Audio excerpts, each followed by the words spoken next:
Okay, this time we're going to be doing something a little different. You'll notice I've cut out the sound and I'm actually doing post-play commentary.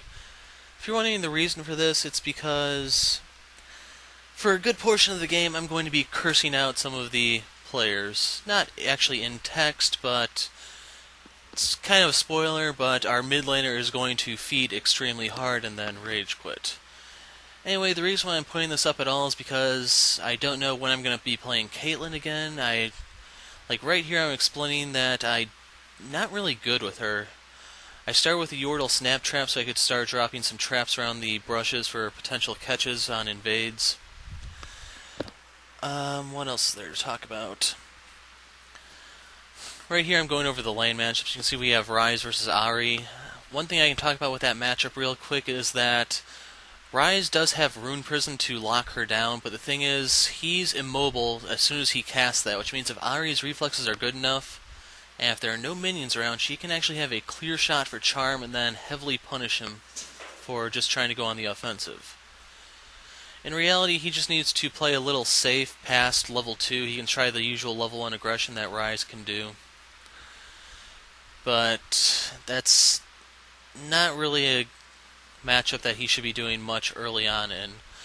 But anyway, I'm trapping the brush right here so that if they try a delayed invade, they'll get caught. I put one in the river brush so we can try to catch the incoming AD carry and support. And I will spoil it right now, that trap does get Draven. So right now, the problem going on with the League, and the reason why I'm uploading this in the first place, is because the DDoS attacks, which is just a denial of service thing where servers are spammed to the point where they're overloaded, the overload causes them to slow down or ultimately crash. And as a result, it's kind of hard to get a full game of players, and that's really the problem that Renekton is going to be having this game. He is going to be dropping out in a little bit, and about 5 minutes later he will be coming back, but at that point Jayce has had the entire lane to himself, and yeah. So, pretty sure you guys can guess how this one's going to be playing out. As for junglers, we have Vi. I did pick Caitlyn in it so that we could do the Piltover's finest passive combo. Basically what happens is if one of us gets a kill that the other one gets an assist on, we both get an extra 1 gold. Not really enough to actually affect things, but who knows, it may actually help. So right here, I actually talked about one of the combos that we're going to be trying with the Caitlyn Morgana. If Morgana can land her Dark Binding, I can actually slip a Yordle Snap Trap underneath her target and actually lock them down for an extra 1.5 seconds. So at max rank, Dark Binding is a 3-second snare, the Yordle Snap Trap is a 1.5-second snare. We can lock an enemy down for 4.5 seconds with just those moves. That's not even counting the Soul Shackles. Anyway, the Draven and the Braum are a pre-made. I think Draven's actually Platinum ranked. So we actually don't have the level of coordination those two have, but right there's the combo. Unfortunately, the snare doesn't last long enough yet to actually be able to pull off. I need Morgana to put an extra point or two in there. Anyway, Draven with his spinning axes actually has a pretty easy time pushing the wave. So we have to pretty much play defensively because we can't really afford to trade with him early. I try to get some pot shots in whenever I get the chance, but it's kind of tricky. I do have the ranged advantage on Draven, and ideally I'm going to try to poke him when my passive is up right there, headshot. If you're not familiar with how that works, after every 7 auto attacks, the 8th auto attack you do is going to do bonus damage. I don't know if it's supposed to be a guaranteed crit or what exactly, but if you're seeing in the brush while you're firing out, then it actually, the stacks count towards double. That way the 5th hit instead of the 8th will be your headshot. And I can also point out Draven does have a mobility advantage with his Blood Rush. Once I get the 20... what's the caliber net called? Well, the point is my E. I can actually slow down his advance and possibly punish him. Right here we don't get anything, but we managed to burn their heal. I had to burn my heal earlier on. and unfortunately we just weren't in a position to really take advantage of that. Still, it relieves some pressure. I can get some last hits in, and my goal is basically farm up and hopefully get a BF sword and ultimately an Infinity Edge, and then I can actually start poking Draven better. Thing is, usually when you get the Infinity Edge, the lane is pretty much over. So right here I don't have enough gold. I think Draven's going to come back with a pickaxe. Stuck around to push this wave. I'm not actually getting help from Morgana with the Tormented Soil or even auto attacks to help push this, which sucks a bit. And now I can go back, and Draven has a Vamp Scepter. Okay. So I'm going to get a Vamp Scepter of my own. I get the longsword, so I have a slight AD advantage. I don't have the health, so I need to land some extra poke on him to compensate for that. Anyway, we're past the quarter point of this game. I can actually mention the timings because if it's on YouTube, you can already see how long it's going to last. So we have yet to make our first kill, and I can't actually see the number on how Ryze is doing just yet. Morgana hasn't gone back, so she's going to be at an item disadvantage, which actually does compromise us slightly. Braum went back. I think he upgraded his Relic Shield. Dark Binding missed, but not really the end of the world. All in all, I'd say my level 6 power spike is a little bit better than Draven's because Ace in the Hole is a little bit more reliable, and I believe it does do more damage than Whirling Death. And you can tell this guy actually plays a lot of Draven because of the way he actually gets his double axes going and is able to catch them pretty easily. Really, Morgana should try to aim her Dark Binding whenever one axe is out off to the side, and then we can actually punish him. There's a Moo making an appearance. He really can't do much because his bottom lane is pushing in, but with no Renekton and Ryze soon to be imminently feeding, he really doesn't have much option on what to do. When your lanes are winning, your best course of action is to gank and counter gank. So Vi made another appearance. Once she gets Assault and Battery, we can actually just layer the Yordle Snap Trap and the Dark Binding on top of that. There goes Renekton. We caught Braum, but I'm not close enough to drop the trap in time. So one good thing Braum has going for him here is that he can block almost all of my moves. The only one that he can't is the Yordle Snap Trap. He can also block the Dark Binding from Morgana, but that's kind of it there. We do have Black Shield to cancel out his stun and his knock-up for when the time comes. I will have the net to try to slide myself out of the way of the Glacial Fissure when it finally comes. I don't remember whether or not I actually do that in this video. So there we go, we landed on Draven. So, I don't know who got the... Oh, I didn't even use the Snap Trap yet. So anyway, I can talk about some of Caitlyn's strengths while we're waiting. She has the longest auto attack range in the game, but the reason why I don't like playing as her is, as far as I know, she actually has the slowest auto attack speed. So come late game when you actually need to shoot a lot to get as many crits as possible, that's where Caitlyn's weaknesses really start to catch up with her. That's why some people say she falls off late. She does have the steroid from the headshot, but late game there's no guarantee you're actually going to be fighting outside, like in a brush. You're probably going to be sieging at a turret, either yours or the enemy, and no Snap Trap yet. So right there, Braum used his, can't remember what it's called, but right there we finally got the combo, and I could kill Braum. So without his support, Draven can't really do much. We definitely have the means to kill him with just our normal moves. And right there I messed up the net. It's going to allow him to get away, but he still can't afford to stick around. He does have a CS lead on me just due to how aggressive he is and how Morgana hasn't really been able to zone or harass or anything. But I got the kill. So I have a somewhat of a gold lead on him. That's going to allow me to come back with a BF sword for round 2. So I just need to push this in and then go back. As for Draven, it looks like he finally went back. I burned all my mana, and right here I'm looking over Ace in the hole, trying to figure out what the damage it would do is.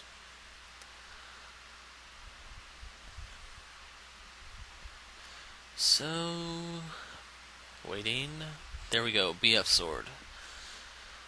The Piltover Peacemaker has a 1:1 AD ratio, if I remember correctly, so that BF sword is an extra something like 50 AD on top of its already high base. Of course, the downside to the Peacemaker is that it has damage fall off just like Severe's Boomerang Blade. So ideally you want to hit an enemy champion first and then possibly hit minions. But it's still a nice little nuke move. And Ryze just died.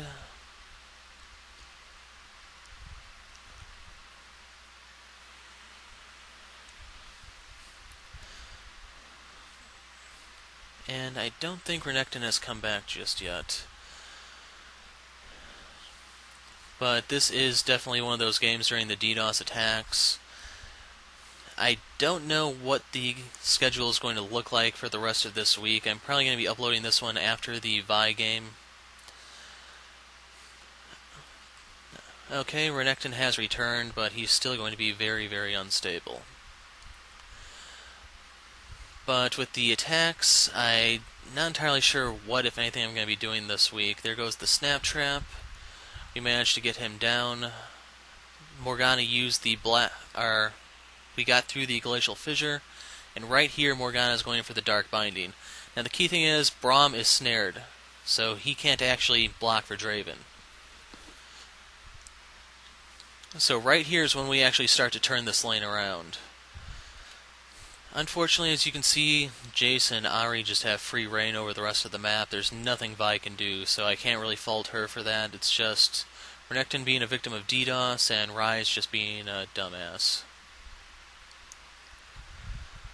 I don't remember who got the counter pick. You could probably look at the beginning of the game to see. Down he goes yet again. I'm pretty sure he doesn't know how that matchup looks. But anyway, the day after I played this game, I actually wasn't able to stay connected, so if I can't stay connected, I can't even record like a 4v5 or even a 4v4, which is why I can't make any promises for this coming week. If you've seen the Vi game, you'll know that the line has been replaced over by my place, so I'm not really having modem problems now, it's just DDoS.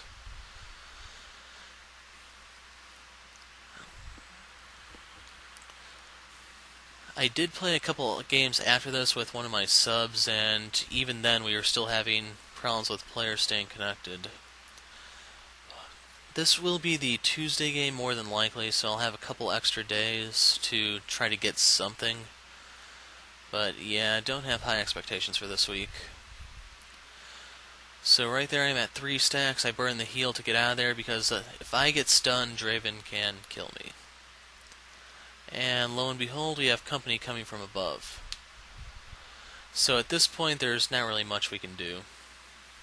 We're going to die here, but the question is, who can we take with us? And the answer to that question is the mummy.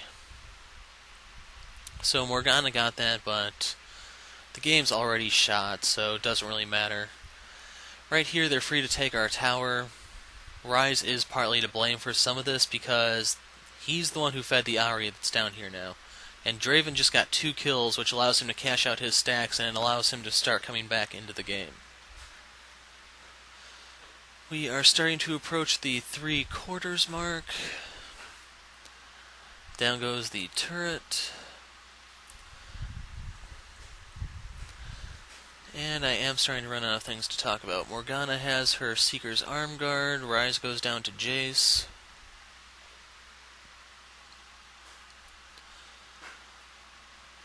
Renekton has returned.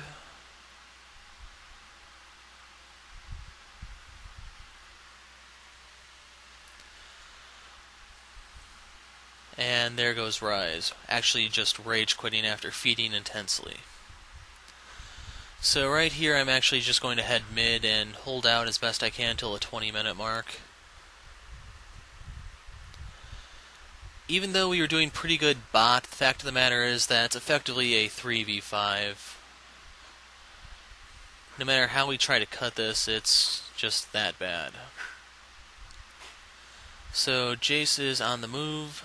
I can use the net sometimes to get some distance, but I didn't have it there, so I had to burn flash. Vi went down to the Fed Ahri, and boom, shut down on Ahri. And now poor Jayce. Right there, the mega attack range of Caitlyn comes in to secure the kill and basically give those characters those players the only deaths they received all game. Well, I should say that they received yet, because, well, you'll see what's about to happen. So right here we're just in full turtle mode. There's no way to salvage the game, it's just hold out till 20 minutes, throw in the towel. Right there you can see the items on everyone. I don't know if they were just underestimating me or what, but I was doing pretty well down bot, so I can't really be taken lightly. Right here we're just securing some farm, getting the minions off the tower. If I can get the IE, I can start working on a Zeal and then actually start critting the enemy for a decent amount of damage. Still, you're going to have that handicap of Caitlyn's crappy attack speed, which can't really be avoided. And if you're wondering, I don't actually own Caitlyn. This was being recorded during her free week. So, if you want to see another game with her, we're going to have to wait till she rolls around on being free again, because I'd say next to Urgot, she probably actually is my least favorite AD carry. I just don't like how she becomes late game. Like, during the sieges, the advantage you have is that you can start laying the traps down in front of your tower or their tower to make it so that they can't come in or get out. And I'm actually going to start laying down the traps in a second here. So without Morgana, they actually have to use a sacrificial lamb to eat those. If they're able to actually push in the wave, which they definitely can do with the Ahri and Jayce being able to wave clear. And Morgana got caught out there. So right here, Piltover's Finest is making their last stand. You whiffed, Ahri. That time she didn't. And due to Jayce's power shot there, I need to go back and heal up. I don't think I have enough for the Infinity Edge just yet, but it's really close.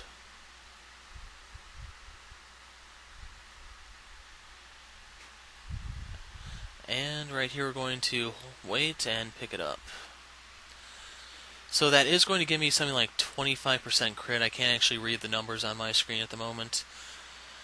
The Zeal is actually going to help supplement my attack speed deficiency. Down goes Vi. But there's still a limit of what I can do. And there goes Ahri, and here I believe is the final kill that I get. Jayce is going in, I use the net, that trap I placed down ahead of time, and boom. At least he's a good sport about that. Meantime, Draven and Braum are pushing in the top lane. He went for a Bloodthirster first, it looks like.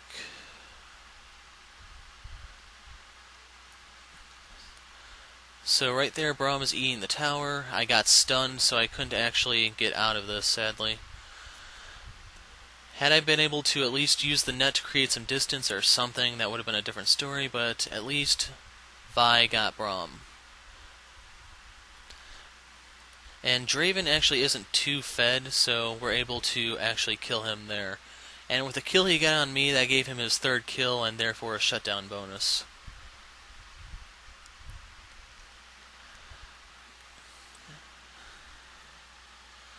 So we're about to wrap things up.